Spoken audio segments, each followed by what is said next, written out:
السلام علیکم ورحمۃ اللہ وبرکاتہ۔ سورہ المائدہ آیت نمبر 116۔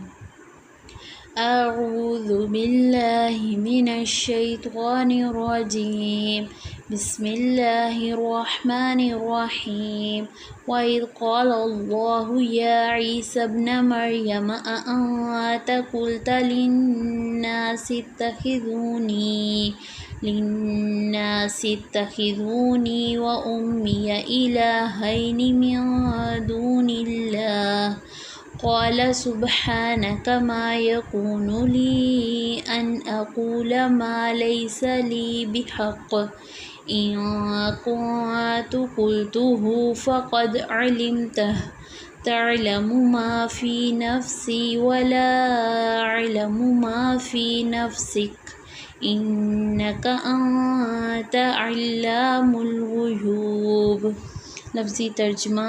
وَإِذْ اور جب قال فرمائے گا اللہ یا عیسیٰ ابن مریم اے عیسیٰ ابن مریم اَأَنْتَ کیا تو نے قلتا کہا تھا تو نے للناسی لوگوں سے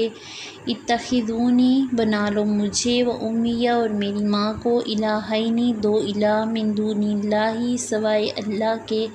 قالا وہ کہیں گے سبحانک پاک ہے تو ماں نہیں یکون ہے لی میرے لیے ان کے اقولا میں کہوں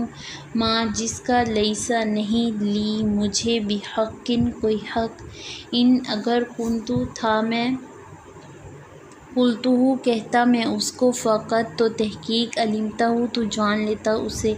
تعلم تو جانتا ہے ماں جو فی نفسی میرے نفس میں ہے ولا اور نہیں اعلم میں جانتا ماں جو فی نفسک تیرے نفس میں ہے انکا بے شک تو انت تو ہی ہے علام خوب جاننے والا الغیوب غیبوں کا۔ جی تمہاری آیت نمبر 116 میں اللہ تعالیٰ کیا فرما رہے ہیں کہ جب فرمائیں گے اللہ تعالیٰ اے عیسیٰ ابن مریم کیا تو نے لوگوں کو کہا تھا کہ مجھے اور میری ماں کو الہ بنا لو، تو آگے سے حضرت عیسیٰ علیہ السلام کہیں گے نہیں یا رب تو پاک ہے میں یہ کیوں کہوں گا، اگر یہ بات میں نے کہی ہوتی تو اس کو خوب جانتا ہوتا۔ اب دیکھیں گے ان نے اس چیز پہ وہ ان کا ایمان اتنا پختہ تھا کہ انہوں نے کہا کہ اگر میں نے یہ بات کہی تھی تو یقیناً تو جانتا ہوتا، کیونکہ انہوں نے یہ بات نہیں کی تھی اس لیے وہ پورے نڈر ہو کے یہ بات کہہ رہے ہیں کہ نہیں میں نے ایسا لوگوں کو نہیں کہا، ہاں اگر میں یہ بات لوگوں کو کہتا تو آپ ضرور جانتے ہوتے۔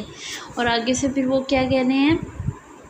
تعلم ما فی نفسی ولا اعلم ما فی نفسک اللہ تو وہ جانتا ہے جو میرے نفس میں اور میں وہ نہیں جانتا جو تیرے نفس میں، یعنی کہ جو کچھ آپ کرنا چاہ رہے ہیں جو کچھ آپ جس وجہ سے آپ پوچھ رہے ہیں میں نہیں جانتا کہ آپ مجھے جس چیز کا حکم دیتے ہیں اس میں آپ کی کیا حکمت عملی ہوتی ہے۔ انکا انت علام الغیوب بے شک تو ہی خوب جاننے والا ہے غیبوں کا۔ اور آپ دیکھیں جیسے ایک نبی سے اس چیز کا سوال کیا جا رہا ہے، اسی طرح جو لوگ پوجا کرتے ہیں عبادت کرتے ہیں بزرگوں کی جو فوت شدہ ہیں ان کی قبروں پہ جاتے ہیں تو ان سے بھی اللہ تعالیٰ سوال کریں گے کہ کیا تو نے میرے بندوں کو یہ کہا تھا کہ جب میں فوت ہو جاؤں تو میرے قبروں پہ آستانہ بنانا ہے اور آ کے مجھ سے مانگنا ہے، تو ان کا جواب بھی آگے سے یہی ہوگا کہ یا اللہ ہم نے انہیں نہیں کہا تھا۔ اب دیکھیے کہ ان کے فوت ہونے کے بعد لوگوں نے یہ کام شروع کیا، اگر ان کے فوت ہونے سے پہلے وہ کام شروع کرتے پھر تو کہا جا سکتا کہ ہاں انہوں نے کہا ہے، لیکن نہیں انہوں نے ان کے فوت ہونے کے بعد یہ کام شروع کیا ہے، تو اس لیے اللہ تعالیٰ ان سے بھی پوچھیں گے کہ کیا تو نے میرے بندوں کو کہا تھا کہ میری عبادت کرو مجھ سے آ کے مانگو میری قبروں پہ آ کے اور آستانہ بناؤ انہیں، تو آگے سے وہ بھی یہی کہیں گے اللہ تعالیٰ کے نیک بندے کہ یا اللہ ہم نے ایسا کرنے کا کچھ بھی نہیں کہا تھا بلکہ ہم نے تو صرف اور صرف انہیں تیری ہی عبادت کرنے کا حکم دیا تھا۔ اللہ تعالیٰ سے دعا ہے کہ اللہ تعالیٰ ہمیں نیک ہدایت دے کے رکھے، صراط مستقیم پر چلنے اور اس پر قائم و دائم رہنے کی توفیق دیں اور ہمیشہ ہمیں اپنا ہی محتاج رکھے، کسی اور سے مانگنے کی، کسی اور کے ساتھ شرک اللہ تعالیٰ کو کسی اور کے ساتھ شریک ٹھہرانے کی